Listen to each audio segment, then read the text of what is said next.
গো ও যুবক পায়ে হাত দিয়া বইলা যায় নামাজ ছাড়লে আল্লাহ বড় অসন্তুষ্টি হইয়া যায়।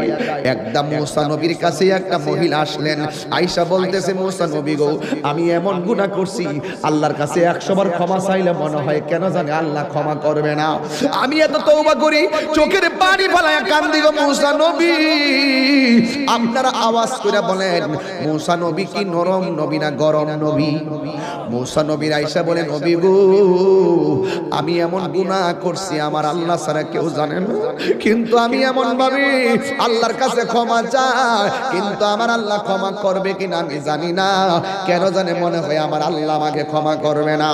এবার মুসা নবী ডাক দিয়ে ও পাগলি তুমি কি এমন গুনাহ করছো যে এই গুনাহের কারণে আল্লাহর কাছে তওবা করার পরও তোমাকে তওবাটা কবুল হবে কিনা তুমি মনে করতে পারো না? এবার মহিলা ডাক দিয়ে বলে নবী গো আপনি তো আল্লাহর সঙ্গে কথা বলেন, আপনি আল্লাহরে যাইয়া আমার নামটা ধরে কইবেন আমি মহিলার দোয়া আল্লাহ কবুল করছেনি, আমার গুনাহগুলো আল্লাহ maaf করছেনি। এবার মুসা নবী ডাক দিয়ে মহিলা তুমি কি এমন গুনাহ করছো যেই জন্য তোমার কথা আল্লাহর কাছে গিয়ে আমি তুলে ধরার জন্য বলেছো? এবার মহিলাটা ডাক দিয়ে বলে নবী গো আমি একটা অন্যায় করছি। কই কি অন্যায়? কই আমার বিয়ে হয় না কিন্তু আমি একটা মানুষের সঙ্গে অবৈধ মেলামেশা করেছি, এরপরে আমি বুঝতে পারি নাই আমার পেটের মধ্যে একটা সন্তান চলে এসেছে।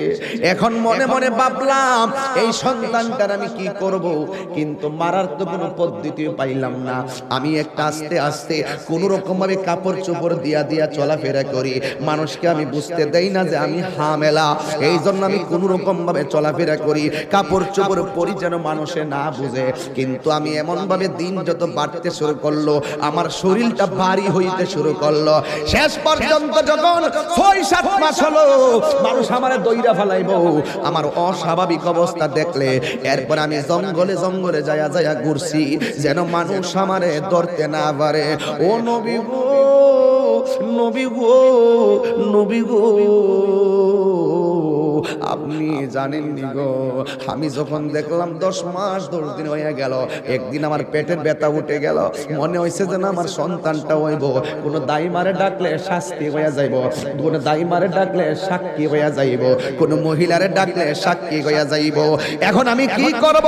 নিজে নিজেই প্রসব করাইছি আমার সন্তান, এখন আমি কি করব? এতদিন আমি পেট গোপন করছি, এখন আমি বাচ্চাটা গোপন করব কেমনে? এক তো আমি জিনা কইরা গুনাহ করলাম, 2 নম্বর সন্তান হইয়া গেছে, এখন আমি সন্তানটা লোক সমাজে লইয়া গেলে আমি কলঙ্কিনী হইয়া যাইব। মুসা নবী আমি কি ভয়ঙ্কর গুনাহ করছি জানেননি?